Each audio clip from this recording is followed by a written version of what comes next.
വ്യത്യസ്തരായ ഭക്തർക്ക് ഒരിക്കലും ഉപേക്ഷിക്കാൻ കഴിയാത്ത ക്ഷേത്രമാണ് കൊല്ലം പോരുവഴിയിലെ മലനട ക്ഷേത്രം.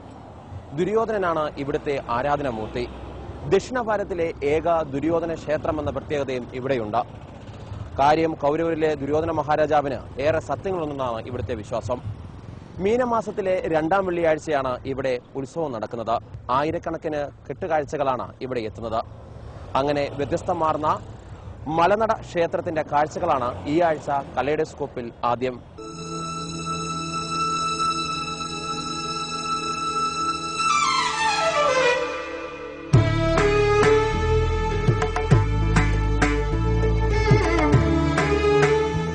കുറച്ച് കടുപ്പമുള്ള ഭക്തർക്ക് ഈ ക്ഷേത്രത്തിൽ പ്രവേശനമുള്ളൂ.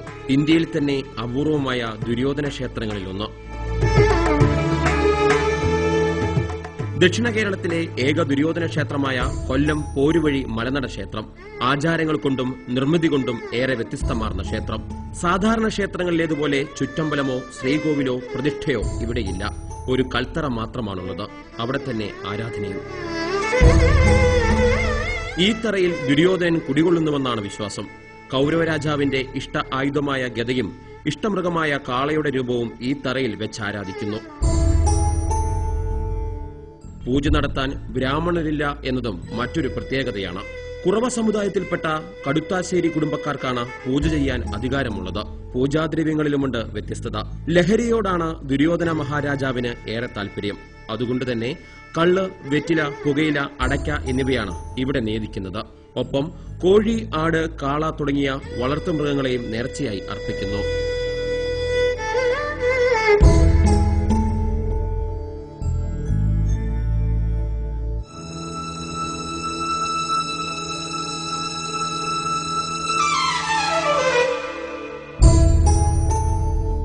അജ്ഞാതവാസകാലത്ത് പാണ്ഡവരെ അന്വേഷിച്ച് കൗരവർ ഇവിടെ എത്തിയെന്നാണ് വിശ്വാസം.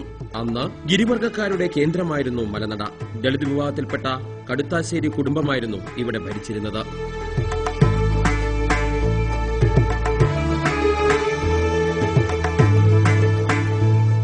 അന്വേഷണത്തിനിടെ ദാഹിച്ചെത്തിയ ദുര്യോധനന് ഈ കുടുംബത്തിൽ നിന്നും കള്ളു നൽകി. ദാഹം തീർത്ത ദുര്യോധനൻ ഇപ്പോൾ മലനട ക്ഷേത്രം നിൽക്കുന്ന സ്ഥാനത്തിരുന്ന് ശിവനെ ധ്യാനിച്ചുവെന്നും വിശ്വാസം. ഈ പ്രദേശത്തിനടുത്തായി ദുശാസനൻ, ദുശള, ശകുനി തുടങ്ങിയ കൗരവർക്കും ക്ഷേത്രങ്ങളുണ്ട്. കേരളത്തിലെ ഏറ്റവും വലിയ എടുപ്പ് കെട്ടുകാഴ്ച ഉള്ള ക്ഷേത്രമാണിത്. എല്ലാ കെട്ടുകാഴ്ചകളും തോളത്തെടുത്താണ് കൊണ്ടുവരുന്നത്. ഈ താഴെ കാണുന്ന വയൽ പ്രദേശത്തു നിന്നും ഈ കുന്ന് മുഴുവൻ തോളിലേറ്റിയാണ് ഈ കെട്ടുകാഴ്ചകൾ കയറുന്നത്.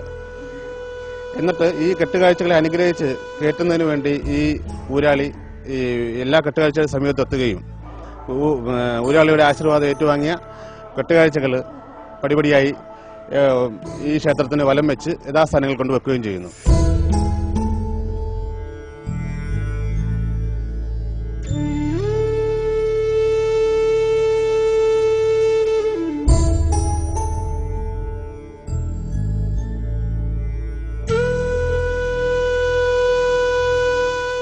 അവർണർക്ക് ക്ഷേത്രത്തിൽ പ്രവേശനമില്ലാതിരുന്ന കാലത്തും ദുര്യോധന ക്ഷേത്രത്തിൽ പൂജ നടത്തിയിരുന്നത് കുറവ സമുദായക്കാരാണ്. അക്കാലത്ത് സവർണരും അവർണരും ഒത്തുചേർന്ന് ഇവിടെ ആരാധന നടത്തിയിരുന്നത്രേ.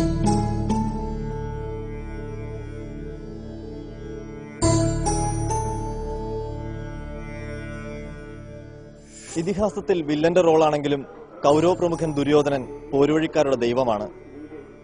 ദ്രാവിഡ സംസ്കാരത്തിന്റെ അവശേഷിപ്പുകൾ കൂടിയാണ് ഈ പോരുവഴി മലനട ക്ഷേത്രവും ഇവിടുത്തെ ആചാരങ്ങളും.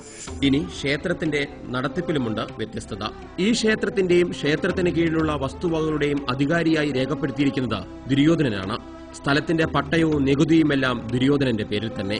ബ്രാഹ്മണർ മുതൽ കുലാലയ സമുദായക്കാർ വരെയുള്ള 25 സമുദായത്തിൽപ്പെട്ടവരെ ഉൾപ്പെടുത്തിയാണ് ക്ഷേത്രത്തിന്റെ ഭരണസമിതി. തെക്കൻ കേരളത്തിലെ ഏറ്റവും വലിയ കെട്ടുത്സവവും മലനടയിലേതു തന്നെ.